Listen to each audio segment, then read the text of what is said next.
Temos en comunicación telefónica para que nos avance como se presenta esta fin de semana a un dos adestradores das categorías base do clube cullerdense.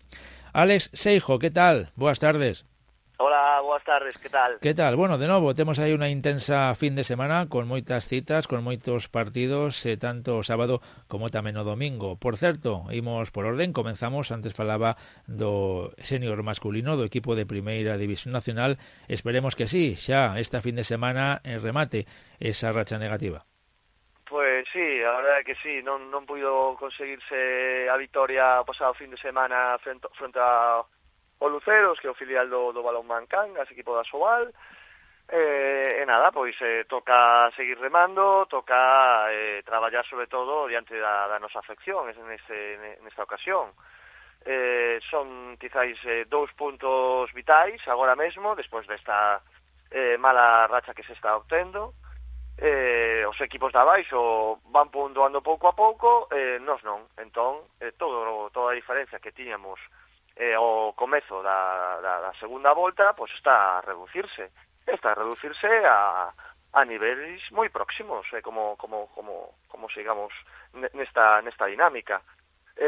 Agora pois temos unha boa oportunidade de obter esta victoria, como dicías, ante un Balonmán Reconquista de Vigo que estamos ca diferencia de un punto a favor nosa, pero o partido pois o encontro va a estar moi igualado. Ben, o Reconquista quizás sí que é verdade que ven de 2 derrotas consecutivas, pero 2 derrotas competindo os encontros, entón non vai ser nada doado.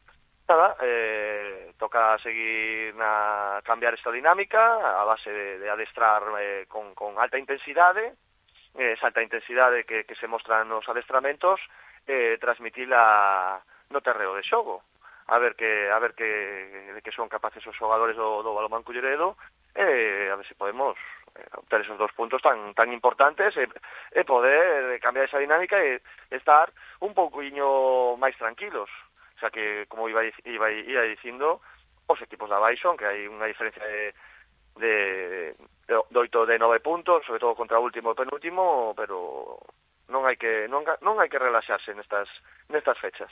Está claro, sí. Sobre todo, imagino que no partido de mañá, aí en Tarrío, marcar xa distancias ou polo menos marcar o territorio dende o principio, porque creo que un dos problemas, un dos erros do partido da xornada anterior contra o Luceros foi precisamente que xa ao principio do encontro complicouse sobremaneira, non?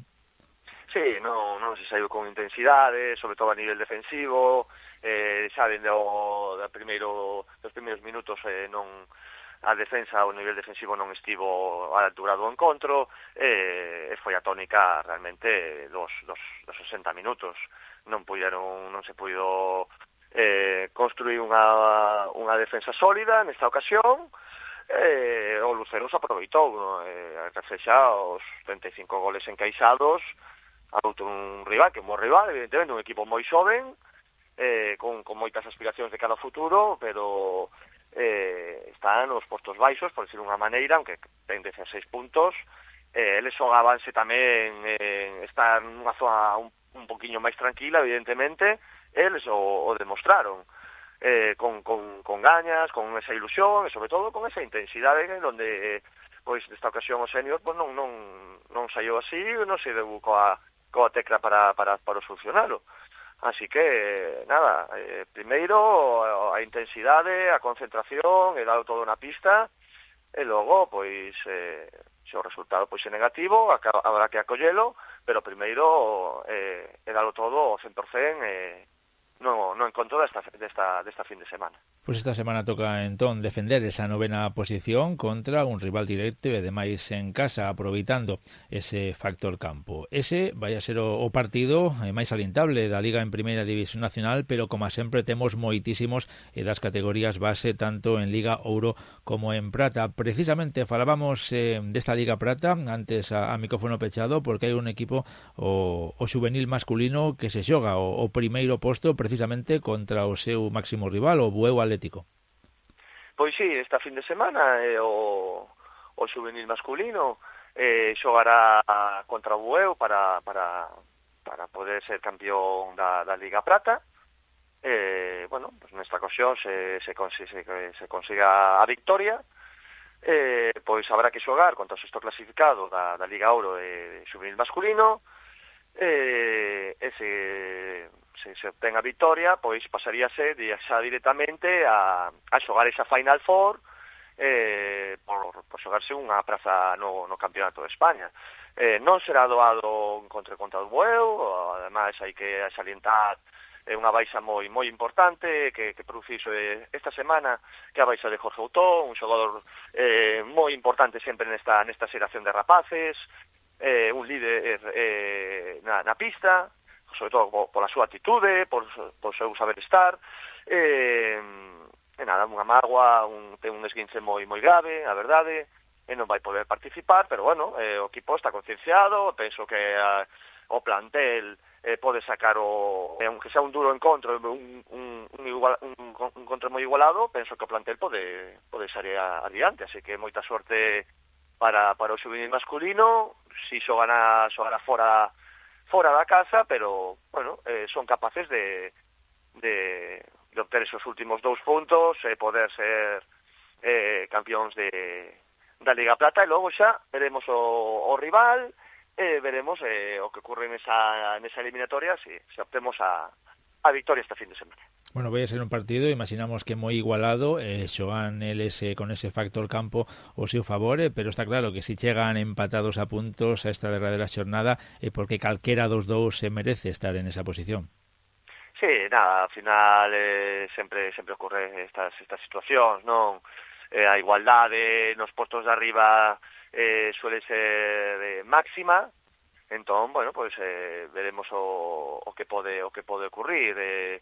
Sí que é verdade que no partido de ida o Galaico Caravaning obtivo a victoria por unha diferencia de 7 goles, entón bueno, pues a ver si se pode repetir outra vez a mesma situación e poder alcanzar ese primeiro posto. Sí que é verdade que en caso de empate, al ter esa victoria, pois tamén favorecería o xuvenil masculino do Galaico Caravaning, pero evidentemente hai que sair a gañar o encontro. A igualdade va a ser máxima, va a ser un gran partido.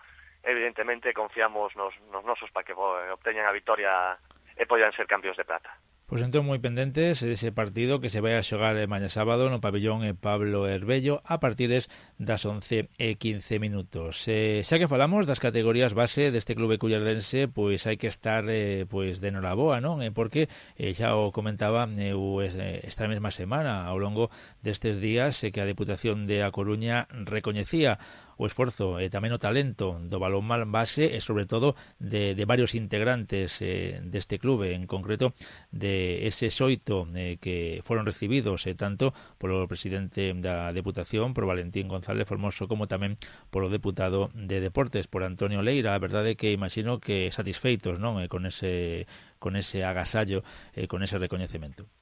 Sí, a verdade é que se agradece ter este tipo de reconocemento, sobre todo darlle que os menos vean esa importancia que se dá de cara a eles, non? Al final están a facer un gran esforzo durante toda a tempada, xa non só no clube, senón tamén coas seleccións. Tamén penso que un pequeno reconocemento ás familias, non? Que tamén fan un esforzo moi grande, non só saber estar ali, senón tamén os esforzos económicos de levar os rapaces unha outra vez aos adestramentos, de levar os rapaces a todos os partidos do clube. Bueno, a verdade é que hai aí un conxunto de esforzo, de compromiso moi grande, e iso, pois a verdade é que motiva e dá unha felicidade de cara ás familias e aos nenos moi grande. Un reconocemento así, pois a verdade é que nos alegra moito. Como sabes, como xa falamos, eran 8 rapaces aquí de Culleredo, onde un obtivo a medalla de plata, un subcampeonato de España, e outros 2 obtiveron a medalla de bronce, terceiros de España. Entón, a verdade é que estamos moi ilusionados con estes rapaces, e non só con estes, senón con o resto da canteira do clube, porque, bueno, nos últimos anos pasaron moitos polas seleccións, esperemos que nos vindeiros anos pois tamén as rapazas e os rapaces podan experimentar esa experiencia nas seleccións. Así que nada, moitas grazas á Diputación da Coruña, estamos moi agradecidos por este pequeno detalle, que, bueno, pequeno, que podría dicirse que é un gran detalle, onde os rapaces e as familias e tanto o clube o agradecemos moito. Así que moitas gracias por este pequeno detalle á Diputación da Coruña.